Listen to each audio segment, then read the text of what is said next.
अगर आपकी प्रेगनेंसी बार बार डिले हो रही है तो आपको कुछ बेसिक टेस्ट तो कराने ही हैं। इसमें सबसे ज्यादा इम्पोर्टेंट है फैलोपियन ट्यूब्स को चेक करना। इंडिया में हर 4 में से एक फीमेल को ये प्रॉब्लम होती है, लेकिन इसका पता उन्हें देर से ही चलता है। Hello friends, myself doctor Harsha Chaudhary, IVF specialist and laparoscopic surgeon. आज हम बात करेंगे फैलोपियन ट्यूब्स ब्लॉकेज के बारे में। इसके क्या कॉजेज होते हैं, ये क्या सिम्टम्स क्रिएट करता है, कैसे इसकी डायग्नोसिस बनाते हैं और किस तरीके से इसको लेप्रोस्कोपिकली ट्रीट किया जा सकता है। आइए जानते हैं फैलोपियन ट्यूब्स का काम क्या है। हर मंथ ओवरी से एग निकलता है जिसे ट्यूब पिकअप करता है।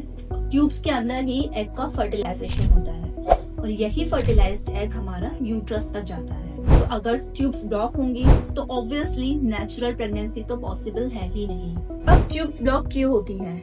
इसका मोस्ट कॉमन रीजन है पेल्विक इन्फ्लेमेटरी डिजीजेस यानी कि PID, यानी कि आपकी पेल्विस में क्रॉनिक इन्फेक्शंस, जिसका या तो आपने ट्रीटमेंट नहीं लिया है या फिर इनकम्प्लीट ट्रीटमेंट लिया है। सेकेंड मोस्ट कॉमन कॉज है सेक्सुअली ट्रांसमिटेड डिजीजेस।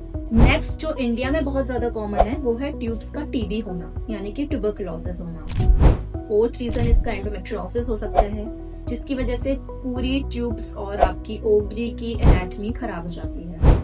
अगर आपकी प्रीवियसली सर्जरीज हो जैसे कि C-सेक्शन वगैरह, वो भी एक रीजन हो सकता है कि ट्यूब्स ब्लॉक हो गए हो, कुछ इन्फेक्शन हुआ हो, या फिर जेनेटिक कॉजेज हो सकते हैं जो कि काफी रेयर है। अगर आपके ट्यूब्स ब्लॉक हैं तो इसमें ज्यादा सिम्टम्स नहीं होते हैं, जिसकी वजह से डायग्नोसिस बनने में काफी डिले हो जाता है। इसके सिम्टम्स ये होते हैं, अगर आपको काफी टाइम से वाइट डिस्चार्ज है, लोअर एब्डोमेन में पेन है, आपको पास्ट में कभी एक्टोपिक प्रेगनेंसी हुई है, अगर आपको अपने पार्टनर के साथ कांटेक्ट करने में पेन होता है, या फिर आपको कंसीव करने में डिफिकल्टी हो रही है। अब ब्लॉक ट्यूब्स को डायग्नोस कैसे किया जाता है? इसकी फर्स्ट लाइन इन्वेस्टिगेशन है हिस्टेरोसैल्पिंगोग्राफी, जिसे HSG बोलते हैं। यूजुअली ये एक्सरेज होते हैं, जैसे आपके बॉडी के किसी और पार्ट का एक्सरे किया जाता है, इसी तरीके से डाई डाल के आपकी ट्यूब्स का एक्सरे होता है, जिसमें वो ब्लॉक है या नहीं पता चलता है। सेकेंड, हम अल्ट्रासाउंड में भी देख सकते हैं डाई डाल के अगेन की ट्यूब्स ब्लॉक है या नहीं। इसको सोनोसैल्पिंगोग्राफी बोलते हैं। ये दोनों ही प्रोसीजर्स थोड़े पेनफुल तो होते हैं। थर्ड लाइन होता है लेप्रोस्कोपी, जिसमें हम डायग्नोसिस और ट्रीटमेंट साथ में कर सकते हैं। कभी कभी HSG या SSG पे हमें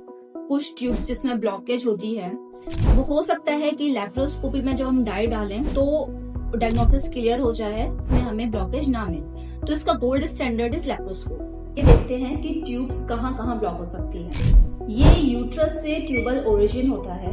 ये कॉर्नल पार्ट है जहाँ से ट्यूब्स अराइज करती हैं, तो हो सकता है कि यहाँ ब्लॉकेज हो।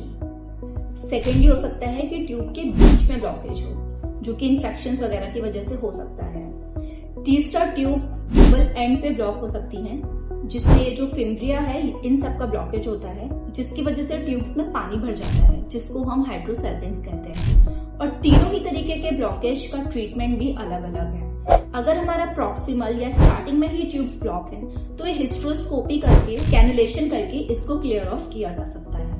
अगर ट्यूब्स बीच में से ब्लॉक है तो मोस्ट प्रोबेबली ये एडेशंस की वजह से होता है। तो इसमें हम लैप्रोस्कोपिकली एडेशोलिसिस कर सकते हैं, मतलब उन एडेशंस को हटा सकते हैं, फिम्ब्रियल रिकंस्ट्रक्शन कर सकते हैं, या फिर कैनुलेशन भी किया जाता है। लेकिन अगर हाइड्रोसेल्पिंग्स है, मतलब कि ट्यूब में पानी भरा हुआ है, तो ऐसे में ट्यूब्स बचाना काफी मुश्किल हो सकता है। इसमें हमें उस साइड के फैलोपियन ट्यूब को निकालना रहता है। कभी कभी डैमेज ट्यूब को बचाने की कोशिश करना प्रेगनेंसी ना होने से ज्यादा हार्म कर सकता है। तो ज्यादा सही तरीका ये है कि उसको निकाल दिया जाए और फिर प्रेगनेंसी IVF से करी जाए। तो आपको ये समझना जरूरी है कि ट्यूब कहाँ से ब्लॉक है, क्या उनको सर्जरी से ठीक किया जा सकता है, और क्या सर्जरी करने के बाद प्रेगनेंसी के चांसेस इंप्रूव होंगे। अगर सीवियरली डैमेज ट्यूब्स हैं या उनमें पानी भर गया है, जिसे हाइड्रोसेल्पिंग्स कहते हैं, तो बेटर यही है कि IVF करा दिया जाए। इसमें नेचुरल प्रेगनेंसी कंसीव करना काफी मुश्किल होता है।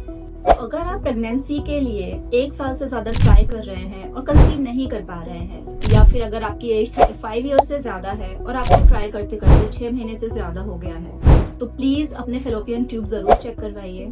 अगर आपको ट्यूबल ब्लॉकेज रिलेटेड कोई भी प्रॉब्लम है तो आप हमें कमेंट सेक्शन में पूछ सकते हैं। और ऐसे ही मोर इन्फॉर्मेटिव वीडियोस के लिए विमेंस हेल्थ से रिलेटेड आप हमारे चैनल को सब्सक्राइब कर सकते हैं। Thank you.